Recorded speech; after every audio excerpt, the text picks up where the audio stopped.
Bismillahirrahmanirrahim. Assalamualaikum warahmatullahi wabarakatuh. Halo teman-teman, perkenalkan nama saya A.R. Nurjanah Ritonga. Saya mahasiswa Universitas Riau, Fakultas Keguruan dan Ilmu Pendidikan, Program Studi Pendidikan Biologi. Nah, di sini saya tidak sendirian. Saya ditemani oleh dua rekan saya yang sungguh luar biasa, yang bernama Pika Desmai Putri dan yang kedua ada Sesriani. Nah, kami bertiga akan membahas sebuah materi yang fantastik, fenomenal, dan bombastik. Materi apakah itu? Nah, materinya adalah tauhid. Tentunya sudah tidak asing lagi bukan kata-kata tauhid di telinga teman-teman? Nah, untuk lebih jelasnya, kita perhatikan video berikut ini. Submateri kita yang pertama yakni pengertian tauhid. Kata tauhid berasal dari bahasa Arab, yakni tauhid, masdar kata dari wahadda, yang artinya al-i'tiqadu bi wahdaniyatillah, keyakinan atas keesaan Allah Subhanahu wa taala. Jadi, pengertian tauhid yakni meyakini bahwa Allah Subhanahu wa taala itu esa, tidak ada sekutu baginya. Nah, kesaksian tersebut dapat kita tuangkan dalam kalimat syahadat, la ilaha illallah, tiada Tuhan selain Allah Subhanahu wa taala. Banyak sekali ayat di dalam Al-Quran yang menjelaskan tentang keesaan Allah Subhanahu wa taala. Salah satunya dalam surat Al-Ikhlas ayat 1-4 yang berbunyi, Bismillahirrahmanirrahim. Qul huwallahu ahad. Katakanlah, dialah Allah yang Maha Esa. Allahus Samad. Allah adalah Tuhan yang bergantung kepadanya segala sesuatu. Lam yalid wa lam yulad, dia tiada beranak dan tidak pula diperanakkan. Walam yakul lahu kufuwan ahad, dan tidak ada seorang pun yang setara dengan dia. Dari ayat tersebut dapat kita simpulkan bahwa Allah itu Maha Esa. Keesaannya itu mencakup keesaan zat, keesaan sifat, keesaan perbuatan, serta keesaan dalam beribadah kepadanya. Nah teman-teman, seperti yang sudah kita bahas tadi, bahwa keesaan Allah itu mencakup keesaan zat, keesaan sifatnya, keesaan dalam perbuatannya, keesaan dalam beribadah. Jadi kita akan bahas satu persatu makna dari keesaan ini. Yang pertama, keesaan zat. Bahwa kita sebagai umat muslim harus percaya kalau Allah itu tidak terdiri dari unsur-unsur atau bagian-bagian. Nah yang kedua, keesaan sifatnya. Maksudnya apa? Yakni Allah memiliki sifat yang tidak sama dengan makhluk ciptaannya. Yang ketiga, keesaan dalam perbuatannya. Maksudnya di sini adalah segala sesuatu yang berada di alam ini, baik sistem kerjanya maupun sebab dan wujudnya, itu hasil perbuatan Allah semata. Dan yang terakhir, keesaan dalam beribadah. Nah, ini merupakan perwujudan dari ketiga keesaan tersebut. Seperti firman Allah, katakanlah, sesungguhnya solatku, ibadahku, hidup dan matiku semata karena Allah, pemelihara seluruh alam. Quran Surat Al-An'am ayat 162. Nah, dari 4 keesaan yang telah kita bahas tadi, maka sangatlah penting bagi kita untuk menanamkan 4 keesaan tadi di dalam hati kita, di dalam hati seorang muslim yang beriman. Dan mari kita sama-sama berdoa, semoga kita termasuk hamba Allah, termasuk seorang muslim yang beriman. Amin, amin ya rabbal alamin. Oke teman-teman, kita lanjut ke submateri yang kedua, yakni macam-macam tauhid. Nah jadi tauhid ini terbagi menjadi 3, ada tauhid rububiyah, uluhiyah, dan al-asma wa sifat. Yang pertama kita akan bahas mengenai tauhid rububiyah. Jadi tauhid rububiyah ini keyakinan bahwa Allah Subhanahu wa taala sebagai satu-satunya yang dapat menciptakan bumi dan langit beserta isinya. Hanya Allah yang mampu memberikan rezeki, menggerakkan matahari dan bulan, mendatangkan badai dan hujan, serta apapun yang terjadi di alam ini, semuanya itu sesuai dengan kehendak Allah Subhanahu wa taala. Nah, sekarang kita masuk ke macam-macam tauhid yang kedua, yakni ada tauhid uluhiyah. Tauhid uluhiyah ini disebut juga sebagai tauhid ibadah. Maksudnya mengesahkan Allah dalam hal ibadah, dan hanya Allah satu-satunya yang berhak untuk diibadahi. beribadah. Kita masuki macam-macam tauhid yang terakhir, yakni ada tauhid al-asma wa sifat, yaitu tauhid dengan cara menetapkan nama dan sifat Allah sesuai dengan yang sudah Allah tetapkan bagi dirinya, dan menafikan nama dan sifat yang Allah nafikan dari dirinya dengan tanpa tahrif, tanpa tadhil, dan tanpa takyif. Nah, materi selanjutnya yaitu bahaya syirik terhadap tauhid. Manusia adalah makhluk yang bertauhid. Tauhid ancamannya adalah syirik. Bahaya syirik itu sendiri bagi muslim yang taat maka akan menyimpang dari menyembah Allah Subhanahu wa taala. Syirik termasuk hal yang merusak tauhid seseorang. Bahkan syirik besar dapat menyebabkan seseorang keluar dari Islam, diharamkan masuk surga, dan ditetapkan sebagai penghuni neraka. Sebagai manusia yang bertauhid, kita harus mengerti dengan jelas arti dan bahaya syirik bagi diri kita. Setelah itu, kita harus menghindarinya.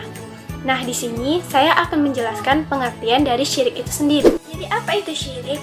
Syirik adalah itikat atau perbuatan yang menyamakan sesuatu selain Allah dan disandarkan pada Allah dalam harubiyah dan uluhiyah.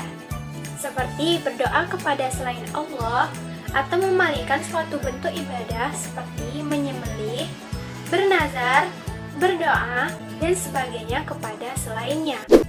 Allah Subhanahu wa taala berfirman dalam Al-Qur'an surat Luqman ayat 13 yang artinya, sesungguhnya menyekutukan Allah adalah benar-benar kezaliman yang besar.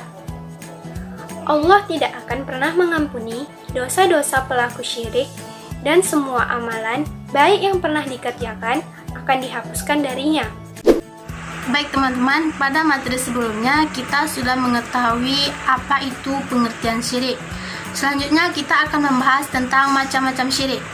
Sebagaimana yang kita ketahui, dalam Islam syirik itu terbagi menjadi dua.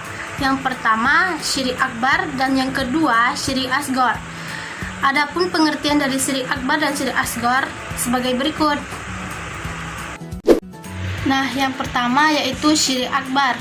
Syirik akbar merupakan menjadikan selain daripada Allah sebagai tujuan dalam beribadah. Misalnya, memohon dan bernazar sesuatu kepada selain Allah, takut kuburan, takut setan, takut jin, serta mempercayai bahwa semua itu akan mendatangkan bahaya baginya. Syirik akbar ini bisa membuat pelakunya keluar dari agama Islam. Selain itu, jika dia mati dalam keadaan syirik akbar, maka dia akan kekal dalam neraka. Ada perbuatan yang termasuk ke dalam syirik akbar. Yang pertama yaitu syirik dalam berdoa. Perbuatan orang musyrik dalam meminta, memohon, dan memanjatkan hajat dalam doa kepada selain Allah, padahal tiada yang kuasa mengabulkan semua doa kecuali Allah. Yang kedua yaitu syirik dalam sifat Allah. Syirik dalam sifat Allah ini yaitu ketika seseorang percaya bahwa peramal bisa meramalkan masa depan dan dia mempercayainya. Itu termasuk ke dalam syirik. Yang ketiga yaitu syirik dalam kecintaan.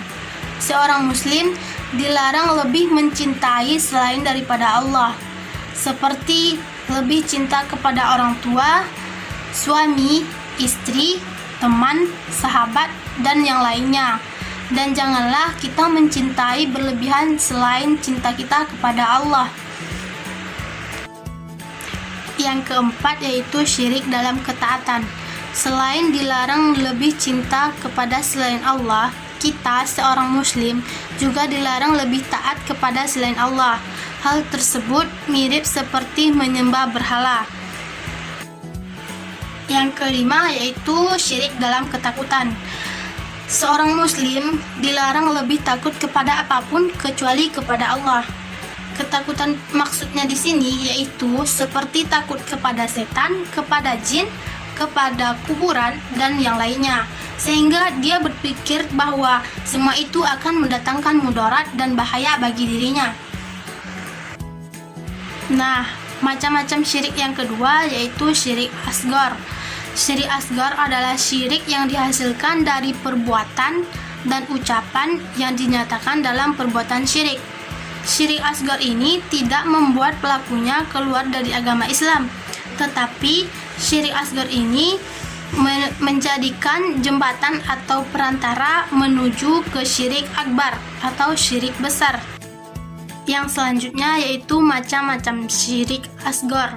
Macam-macam syirik asghar itu terbagi menjadi dua. Yang pertama, syirik zahir. Yang kedua adalah syirik khafi. Nah, materi selanjutnya kita akan membahas tentang bentuk-bentuk syirik. Selain kita mengetahui macam-macam syirik, kita juga perlu mengetahui tentang bentuk-bentuk syirik. Nah, bentuk syirik yang pertama yaitu syirik di dalam al-uluhiyah. Syirik di dalam al-uluhiyah yaitu ada seseorang yang meyakini bahwa ada yang disembah selain Allah.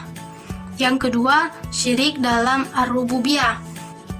Di dalam syirik ar-rububiyah yaitu ketika seseorang meyakini bahwa ada selain Allah yang bisa memberikan rezeki, mematikan, menghidupkan, dan yang lain dari sifat-sifat ar-rububiyah.